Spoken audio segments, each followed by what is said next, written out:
पुढील आठवड्यामध्ये जिल्हा परिषदांच्या निवडणुकांची घोषणा होण्याची शक्यता आहे. 50% वरती आरक्षण न गेलेल्या जिल्हा परिषदांचीच निवडणूक होण्याची शक्यता आहे. बीड नगरपालिकेमधील राष्ट्रवादीच्या नगराध्यक्षा प्रेमलता पारवे यांच्या जावयावरती पैशांची उधळण. कव्वालीच्या कार्यक्रमाच्या दरम्यान मुजीब शेख यांच्यावरती पैशांची उधळण केल्याचं समोर आलंय. राष्ट्रवादीच्या नेत्यावरती पैशाची उधळण केल्यामुळे चर्चेला उधाण. पुण्याच्या शिरूरमध्ये मांडवगण फराटा इथे बिबट्याला पकडण्यात यश आलं. काही दिवसांपासून परिसरामध्ये बिबट्याच्या हालचाली वाढल्यामुळे शेतकऱ्यांमध्ये भीतीचं वातावरण होतं. रायगडच्या बागमांडला समुद्र किनाऱ्यावरती आढळलं महाकाय ग्रीन सी टर्टल. जाळ्यामध्ये अडकलेल्या कासवाला कांदळवन विभागाकडून जीवदान. तर या कासवाचं वजन 200 किलो असल्याची माहिती. हिंगोलीमध्ये शक्तीपीठ महामार्ग रद्द करण्याच्या मागणीसाठी शेतकऱ्यांचा मोर्चा.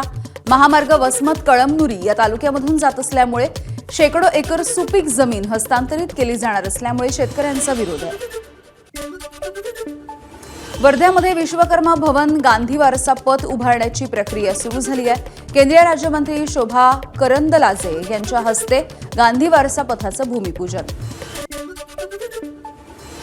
नांदगावमधील हिसवळ बेसगाव या रस्त्यावरती शाळेमध्ये जाणाऱ्या अल्पवयीन मुलीसोबत गैरकृत्य.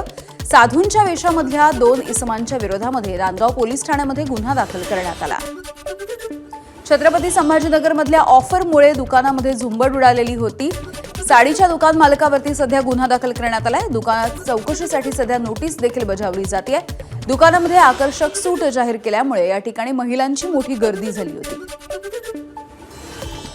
नागपूरमध्ये लघुशंका करण्यावरून 2 गटांमध्ये राडा झालाय. क्रिकेटची बॅट, लोखंडी रॉड यांनी एकमेकांवरती हल्ला करण्यात आला. घरासमोर लघुशंका करण्याला मनाई केली, यामुळे हा वाद झाला. गोंदियामध्ये गौण खनिजाचं उत्खनन करून वाहतूक करणाऱ्यांवरती पोलिसांची धाड. या धाडीमध्ये 5 ट्रॅक्टर आणि 1 जेसीबी देखील जप्त करण्यात आला. एकूण 6 आरोपींच्या विरोधामध्ये पोलिसांमध्ये गुन्हा दाखल.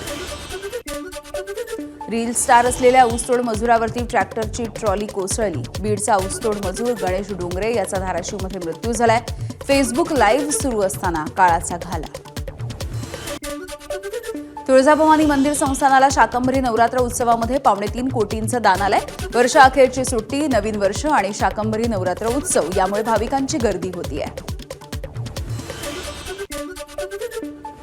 अंगारकी संकष्टीच्या निमित्तानं गणपती मंदिरामध्ये भाविकांची दर्शनासाठी सकाळपासून गर्दी झाली आहे. अंगारकी संकष्टीच्या निमित्तानं मंदिराला आकर्षक सजावट आणि विद्युत रोषणाई. नवीन वर्षामधली पहिली अंगारकी संकष्टी असल्यामुळे मोठ्या संख्येनं भाविकांची गर्दी. बुलढाण्याच्या खामगावामध्ये लाकडी गणपतीच्या दर्शनासाठी भाविकांची गर्दी होतीये. 130 वर्ष जुन्या आणि पुरातन गणपती मंदिरामध्ये राज्यासह मध्य प्रदेशामधील भाविकांची उपस्थिती आहे. अंगारकी संकष्टी चतुर्थीच्या निमित्ताने दगडूशेठ गणपती बाप्पाच्या मंदिरामध्ये भाविकांची गर्दी. नवीन वर्षामधली पहिली संकष्टी असल्यामुळे दर्शनासाठी भाविकांच्या रांगा.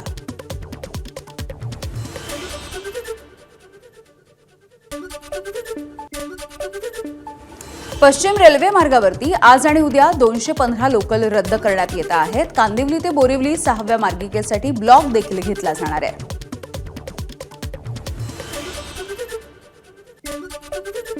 काँग्रेसचे ज्येष्ठ नेते आणि माजी केंद्रीय मंत्री सुरेश कलमाडी यांचं निधन झालंय. वयाच्या 82व्या वर्षी त्यांनी अखेरचा श्वास घेतला. कलमाडी यांच्यावरती आज संध्याकाळी अंत्यसंस्कार पार पडतील. उपमुख्यमंत्री अजित पवार यांनी सुरेश कलमाडी यांच्या पार्थिवाचं दर्शन घेतलंय. पुण्याच्या विकास कामामध्ये सुरेश कलमाडी यांचे योगदान आहे. अजित पवार यांनी आपल्या भावनाही व्यक्त केल्या. सुरेश कलमाडी यांच्या निधनामुळे देशाच्या राजकारणामधील एक अनुभवी आणि दीर्घ सार्वजनिक जीवनाचा वारसा असलेला नेता गमावला. शरद पवार यांची भावूक पोस्ट. सुरेश कलमाडी यांच्या निधनामुळे राजकीय आणि सामाजिक क्षेत्रामध्ये एक अनुभवी आणि प्रभावी व्यक्तिमत्व हरपलं. मंत्री चंद्रशेखर बावनकुळे यांनी श्रद्धांजली वाहिली.